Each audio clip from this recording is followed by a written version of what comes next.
President Trump's plane, the Air Force One, had to return to D.C. shortly after takeoff due to an electrical issue.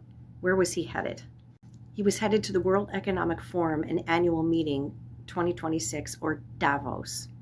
It's happening now. It is going on between January 19th and 23rd in Davos, Switzerland.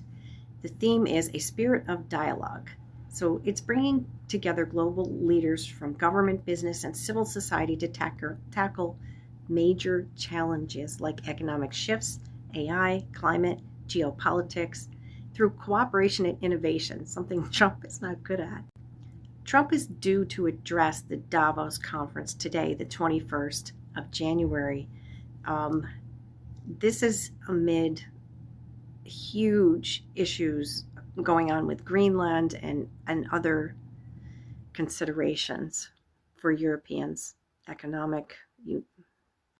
It hasn't been good for Trump at Davos this year. The EU leaders, led by Ursula von der Leyen, signaled a tougher stance against Trump's threats, particularly tariffs over Greenland, emphasizing European strategic independence.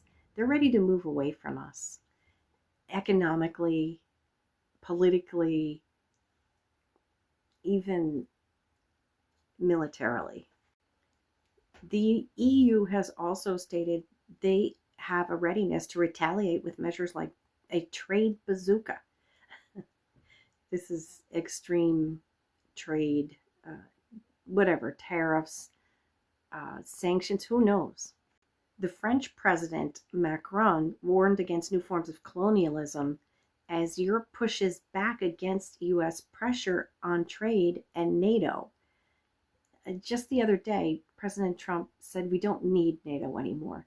That's because he's trying to replace it with his Board of Peace. I've been thinking this. He wants a dictatorship NATO. Europeans have been saying they are seeking to stand firm against perceived autocratic behavior and trade wars. It's not perceived, it's here. You want to sanction the US? Might be the best thing you can do.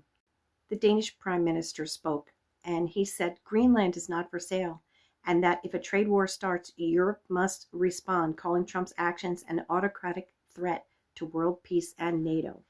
Belgian leaders have called for Europe to stand up to Trump, telling the US they must behave like allies and not succumb to a new colonial approach. Former NATO chief Anders Fogh Rasmussen is calling Trump the biggest threat to world peace. Amen. I agree. Impeach Donald J. Trump, or Amendment 25, and like, subscribe.